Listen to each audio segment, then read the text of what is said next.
The Devil Shaman Curse. Brandon Erickson stumbled into the bar, wearing a face of drunken sadness. Yes, he had been drinking even before he arrived at the bar. He'd woken up at 12 and drank until 4. Then at 9 o'clock p.m. he had decided to drive under the influence from his work at the gas station, his coveralls still stinking of the sour fume of gasoline. He only had one destination in mind, the Creek Bar, where he hoped to meet a friend of his. After that, who knew? There was never any way to tell. "Usual," Brandon said, parking himself at a stool by the bar. "Coming up," the bartender replied. Brandon slicked back his knotted hair. He burped delightfully and smiled. He looked awful on that Friday night, more so than his usual nightly benders. While sober, he was a manager at the local gas station. Brandon was nothing special, but he got the job done, and never complained. Behind the bar, he did nothing but complain, and his mind was churning with new topic starters. "Long day?" the bartender asked, leaning forward with a fresh drink. Brandon took the frosty glass, nodding his head as if it was on a spring instead of a neck. "Let's hope for an even longer weekend," he replied. While the bartender laughed, Brandon threw back his chin, gargling a mouthful of beer. "You haven't seen Phoebe?" Brandon asked. The man only shook his head. "You two been fighting again?" Brandon rubbed his eyes with his fist. "You don't even want to know about it. She's going on about her career as a painter again. All I want is for her to be realistic. We got bills to pay, and she accuses me of being unproductive." "Me?" The bartender shook his head empathetically. "Well, in that case, we should be seeing her soon then. But please tell me you won't make a scene like before." "Who, me?" Brandon asked, with a drunken smile. On cue, the bar door opened and a beautiful young woman entered. Brandon had to squint his bloodshot eyes to put her in perspective, although he already knew it was her. She sat down at the opposite end of the bar without looking at Brandon and called for the bartender. Brandon felt like screaming, especially since she had taken the stool next to the nearest guy with a beard and leather jacket. A lot of bikers frequented the Creek Bar on their way out of town. Brandon had never seen her wear such bright lipstick, but that was her color of choice for the occasion. She had also changed her look since he'd last seen her the night before. Usually after one of their fights, Phoebe stormed off to stay with her girlfriend on the other end of town, and he didn't see her for the next couple of days. Yet she frequented the Creek Bar just as often as he did, and they were always likely to run into each other there. Brandon knew it was a game she liked to play. She would flirt with the barflies, while he simmered to a level far surpassing anger. Then he would attack the barfly in a drunken rage and get his ass thrown outside in the dirt. Afterward, Phoebe would scrape him off the ground and lead him home again, where they would initiate the carnal ritual of make-up sex. He'd practice the same thing time and time again. In substitution of her usual short skirts and halter tops, she now wore a black, long overcoat and high stockings. She still had her same hair length, which was smartly pulled back into a ponytail. Even though this new look didn't suit Brandon, he knew she was only trying to infuriate him by pretending to be someone else.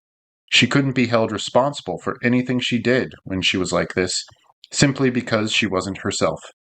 But there was something in her eyes that couldn't be mistaken for anyone else, eyes full of innocence and reminiscence.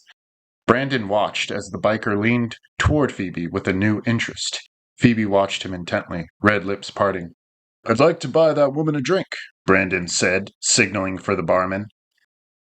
"That's okay, I can get my own drinks," Phoebe replied without looking at Brandon. She scooted her bar stool closer to the stranger, who asked her if he could buy her a drink. "Of course you can," she said. Soon afterward, the barman set a glass of beer down in front of Phoebe, who of course knew what she liked. Brandon pulled his own drink close and gritted his teeth. "Bottoms up," Brandon remarked, polishing off his glass. Phoebe did the same at her end. Suddenly, Brandon stood up and sat down on the other side of the biker. Phoebe watched him do this, her glass poised between her fingertips. The man turned to look at Brandon, measuring him up and down, before turning back to Phoebe. Brandon tapped the bar and gave his order to the tender. He unzipped his coat and waited for his glass of beer. All the while, he watched the man through his peripherals. Brandon gulped heavily from the next mug, and once he was sure he was loose enough, he started to speak. "I'm Brandon," he said, offering his hand across the bar. The man stared at the hand for a long time before finally taking it. "John," he said. The name lit up in Brandon's head, burning as neon. "So, you live in town?" Brandon asked. "Here and there," he growled over his shoulder. "Oh, yeah? I know the area well. I've been here and there myself." Hey, fuck off, John snapped. He gave Brandon a hard look before emptying his shot glass. Phoebe laughed behind her hand. In Brandon's mind, he was tearing into John's face with his nails, but on the outside, he was grinning and nodding. I just wanted to meet you, Brandon pressed. I admire you. John obviously didn't know what to do with this because he shook his head from side to side. There was a quiet cautiousness about him now. You admire me? He scoffed. Yeah, you're just such a piece of shit. I had to know your name so we wouldn't be strangers, Brandon replied with a smile. We can be friends, you and I. John was off the stool now, hovering over Brandon with his fists clenched. Brandon only glared back up at him, wearing the same false smile. What did you call me? John cried. I don't know. You don't know? Brandon sighed and turned back around in his stool. He noticed that the bartender was staring at them both, and he signaled that he was ready to pay. Hey man, what the fuck is your problem? John spat. Brandon was about to say something else when Phoebe touched John's arm to get his attention. Forget him, Phoebe said. Why don't we sit somewhere more private? John immediately loosened. At first, he refused to turn his back on Brandon, but once the girl said his name again, he was pulling her tight. With their drinks, they navigated away from the bar and into the empty dining area. He ushered Phoebe into the booth and nestled in close to her. With a red face, Brandon marched away to the bathroom, slamming the door behind him.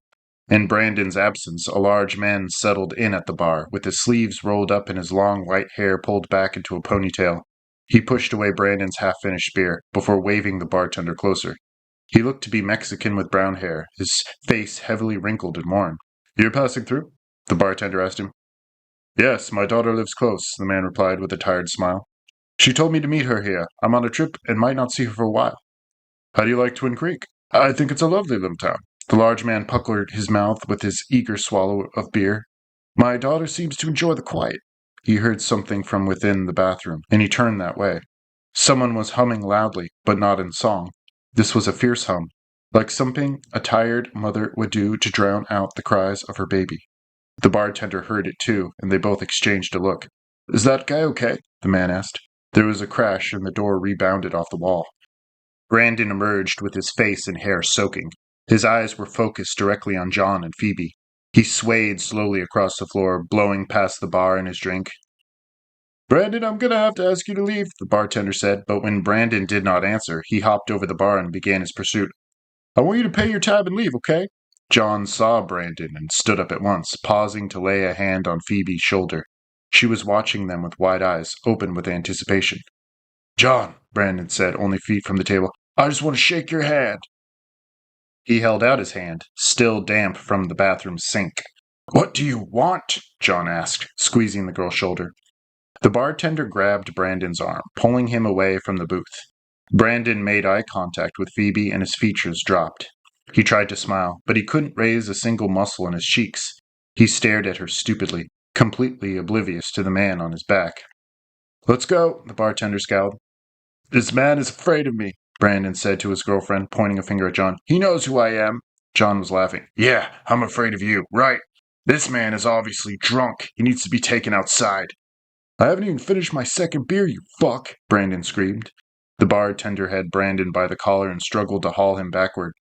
Brandon tried his best to shake away from his hands and even elbowed the man once in the chin. Phoebe cried out as Brandon sprang at the table. John recoiled back against the wall, his hands out to protect his face. The large Mexican tackled Brandon to the ground and upset the table in the process. Glass sprayed across the floor and cool beer pooled under Brandon's body. The man struck Brandon once across the cheek and would have stopped there, but Brandon spat blood on his coat, so he had to bloody his nose. Brandon started to scream, thrashing his limbs wildly and digging his scalp into the crystals of glass. The bartender and the man both hooked their hands under each of Brandon's arms and lugged him toward the exit. They dragged him outside and dropped him off on the ground. His head rebounded off the hard gravel, and he went silent fast. He closed his eyes and grunted heavily. You need some fucking help, the bartender yelled. He kicked gravel in Brandon's face, and then stormed back into the bar. The large man stayed behind and watched Brandon for a long moment, before bending down to look into his bloody face. Who were you thinking? The man asked. You need to pick your battles. Brandon managed to open his eyes into slits, but his world was only a blurry mess. I'm sorry I hit you, but you were asking for it. Brandon groaned. Through the dark blur, a figure was starting to emerge. The man straightened himself and lightly brushed at the blood on his front. He inhaled deeply and looked up into the night sky. "There's something in the wind," he said. His features were coming in through the grain, ever so gradually. There was a nose and a chin. He had long white hair, almost Native American in nature. "Beyond the smells, it's in the air. I feel it coming." Then the large man was gone, receding into the night. Brandon blinked tears out of his eyes and then closed them. Footsteps crunched in the gravel, and he heard female laughter as Phoebe joined him in the parking lot. She bent down over him, holding her sides as she laughed. "Good show," she said. "You sure know how to entertain a woman."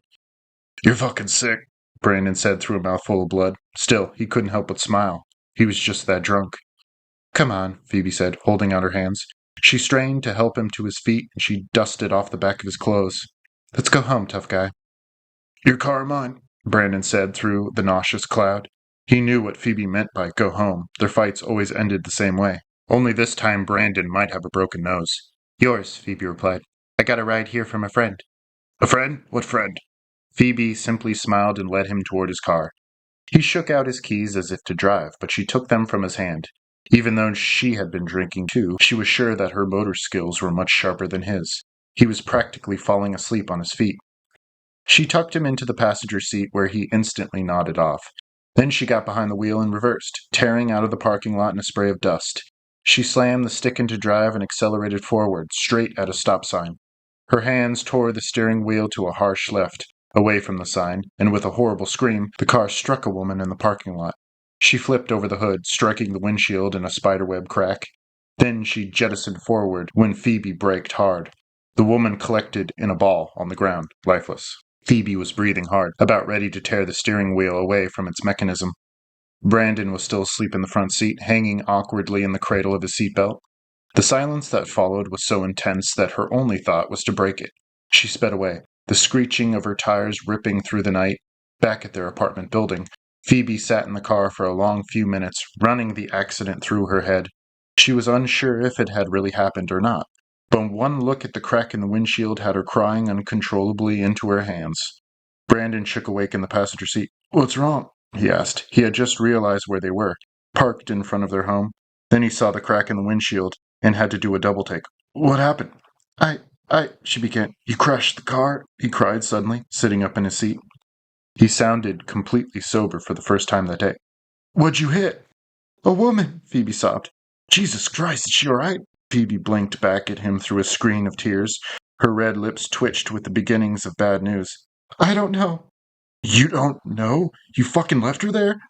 "I didn't know what to do," she argued. Her tone pleaded for Brandon to understand. "It happened so fast. I shouldn't be driving anyway if you hadn't drank so much." "We need to go back." Brandon shook his head violently, as if he thought that would wake him up from his nightmare.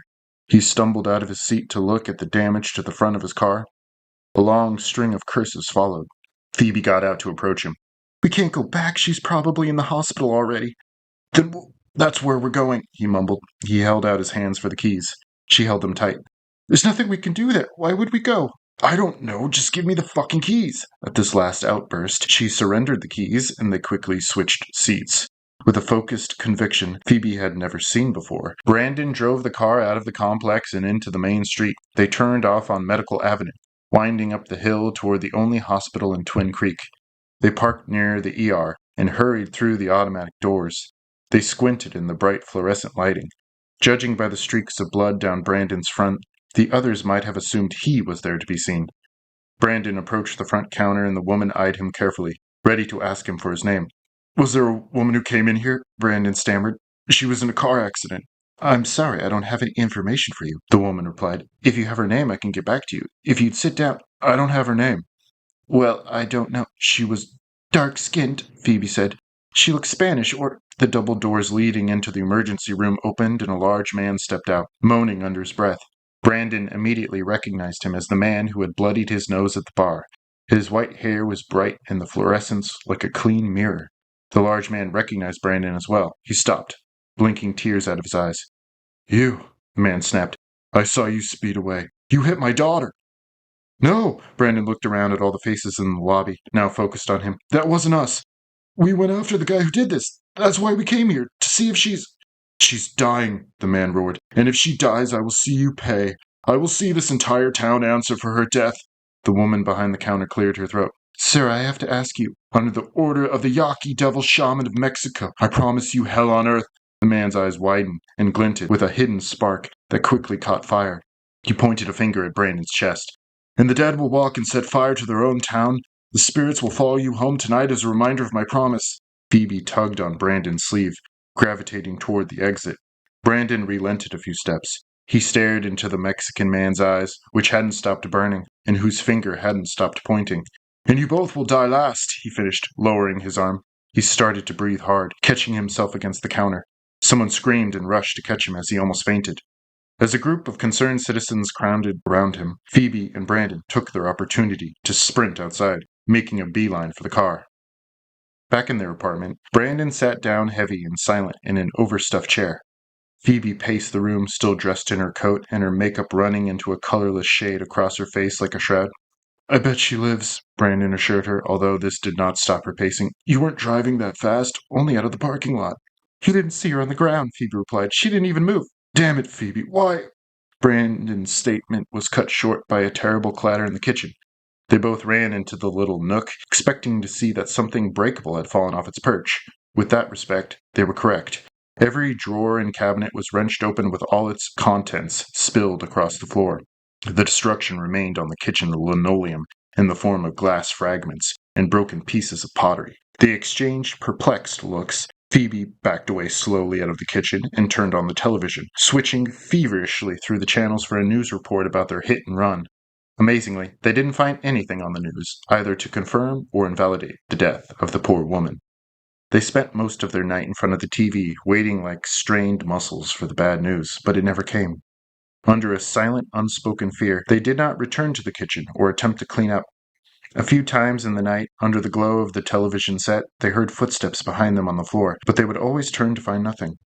Some time later, they both fell asleep on the couch, coming in and out of agitated dreams of fire and strangers in their apartment. There was an unmistakable feeling of being watched, and Brandon thought he saw a figure standing outside on their terrace, just beyond the sliding glass door. The figure was smiling with a mouthful of sharp teeth, eyes burning like two flames, before it disappeared in a blink of his eye. Strangely, Brandon thought the figure looked a lot like him, especially with the black work uniform. He fainted down into a dark pit of unconsciousness. In the early morning he wrestled out of his sleep with a surprisingly clear head. It was still dark outside, with an abundance of dark clouds on the horizon. Phoebe was still fast asleep in front of the running television, which had long ago switched over to a string of infomercials. Standing up, he decided he would rush back to the hospital before the sun came up to check on the woman. All he wanted was to see her face and see that she was still alive. There was nothing more he could think about. He didn't bother to change before he scrambled to the door, reaching for his keys on the kitchen table. They were right where he'd tossed them, but nothing else was right. Phoebe's vase was situated upside down, all the water pooling on the floor, and the flowers were washed up on the carpet like shriveled fish. He also noticed that all of the paintings in the house, the portraits Phoebe had painted herself, were hanging upside down like crooked windows. Brandon quickly thought twice about the keys before rushing out the door in a panic. It wouldn't be wise to arrive at the hospital anyway with a wrecked car. He would take the bus instead. With his heart lodged in his throat, Brandon prayed that it wasn't too late. At 3 a.m, Brandon settled in at the back of the bus, watching out the window as the town passed him by in a whirl. It was a cold night, he could tell from out of the frosty window. The vehicle came to a stop, and Brandon looked around confusedly. There was no one else on the bus but him. Not many people rode the bus so early, but on the other hand, there weren't many people in Twin Creek to begin with. There never were. The person who stepped onto the bus didn't look right to Brandon. He had disheveled hair and was limping on a mangled stump of a leg. It was bloody and was missing a pant leg. He had globe-like eyes that seemed to revolve around inside his head. He had a stupid, drunken look to his face, lips clenching and unclenching as if he was nervous. The female bus driver recoiled away from him as if slapped. "Sir, you're—" The man grabbed at her chestnut hair with a gnarled fist. He yanked her forward into her steering wheel and she gave out a horrid cry. He broke into a grin, and Brandon could see sharp teeth like a lion's. When he opened his mouth, a good amount of standing blood seeped out over his ruffled ski jacket. He reached with his other hand and Brandon saw that he was missing all his fingers but one. The man grabbed her around the chin and squeezed. Her cries were muffled as a series of cracks and pops lit up her lower face.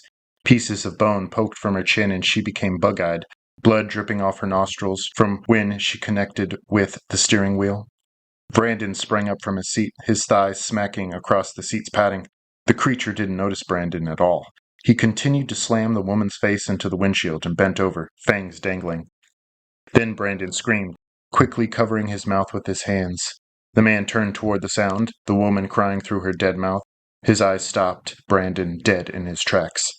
His eyes were a deep gray, reflecting not even a sliver of light.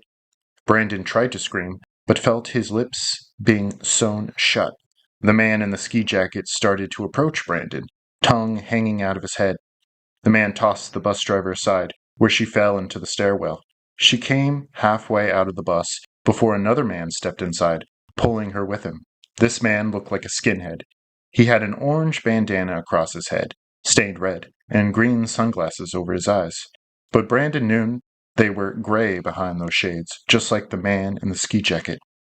He threw the woman over the first seat, where she fell into the hard padding, wedging herself between the seat and the floor. Still, she screamed through her locked jaws. The skinhead looked at Brandon, and then at the man in the ski jacket. He sat down in the open driver's seat, adjusting the seat like he had driven a bus a million times, and tilting the rear view mirror to the correct angle. The man in the ski jacket advanced on Brandon with a quickened pace. He grabbed him by the scruff of the neck and pulled him towards his rotting mouth. The tongue sucked back into his face like a vacuum, his eyes rotating again like spinning gray globes. "Are you Brandon Erickson?" the man asked through a mouthful of blood. His teeth were stained yellow from the blood, but the fangs at the top of his mouth were spotless. "The Brandon that works at the gas station." Without a thought, Brandon nodded his head. The pressure in his head was tight as he felt the man's arms wrap around his back. "We must go there now," Brandon heard inside his head. "You must take us there now." "Why?" he asked back. It would seem that conversing with the stranger inside his head was perfectly natural. It was as if he had done it thousands of times before. Stranger still, Brandon felt himself begin to relax. That is best way to make sure no one gets out. No one gets out of here," the man hissed. "Out of where?" "Twin Creek," the man explained. "No one gets out of Twin Creek." Then the man's eyes burned like an out-of-control wildfire. Brandon's head felt like a plump pincushion, but that was okay. That felt just fine because the eyes seemed to tell him that everything was going to be just fine. They told him that Twin Creek was going under some slight renovation, but it was all for the best. Everything was going to be perfect. "I need to get to the hospital," Brandon thought. The man grinned as he bent over Brandon. "We can manage that," he seemed to say. "This is a bus, you know." The skinhead seemed to hear this because he smiled too, wrenching the bus into drive. He closed the door with one yank of a lever. He hit the gas and the bus was rolling again, and the man behind the wheel knew precisely where to go. They took off through cluttered roads where dead cars and bodies littered the pavement and sidewalks. "You know," the man said to him, "you have to look the part if you're going to the hospital." The ski jacket man opened his mouth and bit down on Brandon's nose. Without a scream of pain, the man wrenched backward with Brandon's nose in his mouth. He chewed on it like a piece of candy. Brandon remained sprawled across the back seat with his limp body tucked under him. Blood seeped down from the red crater in his face into large pools on the floor. He even wore a smile. The hospital was swimming with people. The main road was so jammed with cars that the bus had to physically ram a few blockades and a horrible crunch of metal. Everyone had seen what was happening in downtown Twin Creek. It was some kind of plague or sickness, causing the people to lose their minds and react violently. So far, no one had gotten out of Twin Creek due to the pileup of cars on the main road. Some people got out of their cars to push or roll the blockades out of the way, but there were beasts lurking in every alleyway, and no one was safe. The city bus parked at the curb in front of the ER, where people were being restrained into gurneys, and where nurses and doctors tried to keep the crowds ordered. Somewhere a gun fired, and the crowd jumped. Brandon stumbled out of the bus with a bright pain in his face, like a steel cattle prod easing into his flesh. He shook out of his daze, unsure as to where he was or how much time had passed. With a drunken determination, he cut through the hysterical people to get to the front of the building, toward the automatic doors. A nurse at the entrance tried to direct the oncoming flow of people, and she noticed Brandon's gruesome appearance. She motioned for another paramedic to take him. Brandon pushed the paramedic away with amazing strength and filed inside the ER, holding his face. He was faintly aware of the blood pouring through his fingers. Inside the chaos of the lobby, patients were being either treated or restrained. A male nurse rushed past Brandon, screaming that he was bit. Blood pumped from his neck, and his arm was cut off by the elbow. 2 doctors ran after him and tackled him to the ground. Brandon could faintly hear the far-off scream of the nurse, and then the doctors screamed. He heard the blare of a siren, and then dozens of people were storming down the clogged hallways, pushing past the wall-to-wall gurneys and screaming people. Brandon ducked into the waiting area, where people were taking refuge. Some were passed out on the uncomfortable seats. Men and women alike were elbow to elbow, butt to butt. Children had their faces plastered to the windows, looking down upon the city, dying beneath them. Brandon could see faint streaks of smoke drifting off from select neighborhoods, where house fires were surely raging. He could see the glint and sparkle of the ocean of cars, waiting to exit the town. Brandon proceeded through the doors into the emergency room. Delirious from the onslaught of people, Brandon swept on, unnoticed. He could remember why he was there. The shaman's daughter. He had to find her and make this right. He rounded the last corner, only to stumble upon a pile of dead people. They were leaning against the walls in bloody streaks and sticking half in and out of the open elevator doors. They were all civilians. A man wielding a shotgun leaned against the opposite wall, hands dripping with blood. He was wearing a nurse's uniform, and his scrubs were drenched red. There was a man stirring to the left, but he went unnoticed. "Oh, God!" Brandon screamed, pushing past the mounds of dead corpses. The nurse turned toward him, the gun pointed at his chest. He suddenly looked ashamed. "I just wanted to get past them," the nurse murmured. "I tried to make them relax, but—" Brandon glanced again at the bodies spilled across the floor. There were innards and blood painted on the walls, and gaping holes shot into the plaster and elevator doors. The nearest wall-length window was shattered, allowing the wind to blow at the nurse's loose clothing and at Brandon's wet hair. "Here," the nurse said, tossing the shotgun to Brandon's feet. "I don't need it anymore. I don't need any of this anymore." The nurse turned to the window and looked out, his back to Brandon. "No!" Brandon darted forward, kicking at a bleeding torso at his heel. "If you're smart, you'll get out of this too, before those bastards get you," he said. He then leaned all his weight forward. He toppled out the 5th-floor window to collide with the crowd of people and cars below. There was a series of screams and shouts from below, but Brandon went away from the window. He wiped the blood from his face, picking up the shotgun thoughtfully. Right as he did that, 5 men broke through another set of double doors, all covered in blood. One was a little girl, and she clutched at a black teddy bear, still smoking as if burned. She hissed at Brandon with her black hole for a mouth, blood spinning out in red driplets. They all advanced on him, stepping lightly over the corpses that decorated the floor. Brandon didn't look into their eyes. He raised the shotgun and fired until it was dead in his hands. The creatures collapsed in a heap. Brandon was able to peg 4 of them directly in the chests, blowing the rib cages wide open. The little girl was the only one left, though Brandon had already severed one side of her pelvis from her body. She hobbled at him, still hissing, teddy bear swinging from her side. Brandon hesitated, but found the strength to fight. He gathered his breath and threw his spent weapon at her. She fell on her back with a horrible crunch. He kicked open the double doors behind him and pushed through the delirious crowd. At the end of the hall, he heard another belching cry, and people streamed past him, away from the end of the wing. Yet Brandon pressed on. He thought he probably wouldn't make it, but he knew he had to try. He reached the end of the hall and heard the animal screams, but it didn't matter anymore. Everyone in that town was dead, and he could be sure that she was too. At the end of the hall, the large Mexican from the bar stepped out of one of the rooms to stand directly in front of Brandon.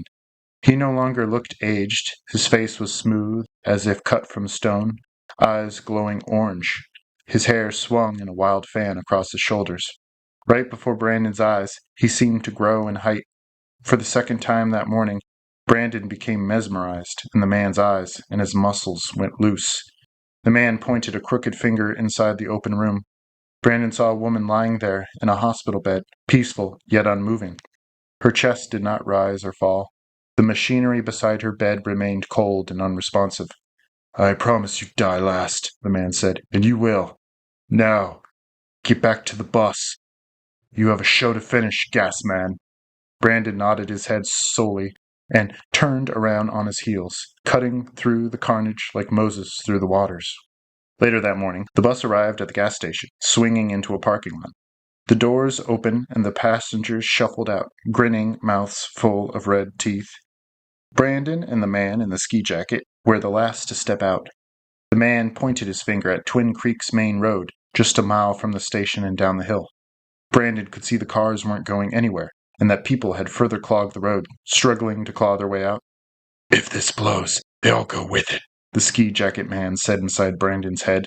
"No one gets out," Brandon agreed, with a slow nod. The ski jacket man nodded with his mouth wide open. "What am I to do?" Brandon asked. "The keys. Get the keys and point us to the trucks." "The trucks?" "The trucks that carry the ship gasoline," Ski Jacket Man replied. "Get the keys for the tanks under us. Everything goes." The man lifted his gangly arms in the simulation of an explosion. Brandon proceeded into the abandoned gas station and came back with a ring of keys. With a broken smile, Brandon selected one of the keys from the ring. It was always the largest key on the ring. The ski jacket man turned toward Brandon. His eyes were sparkling orange. Brandon nodded and held the key up for them both to see. "The trucks," the ski jacket man barked. "Where are the trucks?" "Out back, behind the locked fence. There's only one," Brandon announced. The man nodded and swept his arm at the panel at their feet. There was a single panel in the ground with a direct link to the main tank, which was filled every day or so by a large diesel truck. "Take this pistol. Finish it," the man commanded, tossing a gun at Brandon's chest. Then the ski jacket man led his army toward the locked fence, where they would find the oil truck. Brandon noticed that most of them carried pistols. That was how they were going to set off the truck. He knew what to do with his own weapon. "No one leaves," Brandon muttered, with a voice that was no longer his own. Behind him, the creatures had peeled open the locked fence and were climbing in. They hissed delightfully, guns held at arm's length. Brandon found the main panel, camouflaged with the cold concrete. He found the keyhole at the edge of the panel. He pressed the key in and unlocked it, wrenching the plate open. He peered down at the nozzle, soldered into the top of the tank. He knew there was immense pressure inside the tank, and once he took off the double-plated nozzle, there would be a fountain of cool, flammable liquid. Standing erect, he cocked and aimed his pistol at the tank under his feet. On the road, he could hear the beep, car horns, and the screeching of tires. "Are you ready?" "Yes." Brandon fired into the darkness, and the nozzle rocketed into the sky with immense pressure. He fell back just in time to watch the gasoline pour out in a massive jet of liquid. It didn't take long for it to catch fire, reducing the fountain to an erupting volcano. The molten flames curled around his boots, causing them to melt and catch fire. There were 5 more gunshots, and then there was silence. The tank exploded underneath Brandon's feet, and he was thrown into the air, long tails of fire curling around him. The truck blew up a second later. The ski jacket man disintegrated beneath his flaking coat. The rest of the monsters were torn apart in the enormous explosion, the fragments of twisted steel pinwheeling through the air, already clogged with soot. A steel piece of the tank burst upward out of the ground in a jolt of crumbling asphalt and fire. The remains of the truck spiraled into the air in a line of ash and smoke. A mushroom fireball burst into the sky like a blooming flower. That quickly faded to reveal a gaping skull of black smoke. Twin Creek's main road was torn apart. The cars were rocked off the street with the helpless beings inside. The airborne cars smashed with the storefronts and gift shops. Smoke poured out of the crater that once was a gas station. No one even had the chance to scream before the cars on the road went up like bottle rockets. Still, several limbs and jagged metal fell from the sky. Blood poured down like acid rain. The hospital rocked on its foundation. All the windows on the west side facing the explosion shattered, and the people were thrust backward with such force. The sky had gone red with fire and soot, and the clouds swirled above the curling smoke. A flaming truck struck the Twin Creek clock tower, which crumbled in a cloud of dust and brick. For only a moment, unseen to everyone in Twin Creek, 2 massive eyes opened in the clouds, shining with red light darker than the fires below. Back at the apartment, Phoebe watched the sun rise in the east. She was standing upon her condo balcony, She looked down at the road, waiting for Brandon to return. It was her suspicion that he had gone back to the hospital to check on the woman. She would have gone out herself if it weren't for the reports on the news. A man had been found at a nearby construction site, convulsing violently. He said he was bitten on the neck and was covered in black bruises. But what baffled her the most was that the worker had been reported dead earlier that afternoon. Just around sundown, the man had to be restrained to a stretcher, and that hadn't been the last report.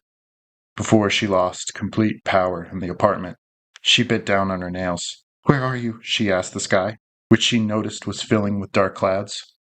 She looked back inside the apartment, where her paintings leaned against the wall by the door, her paint sets and brushes spread out across the carpet.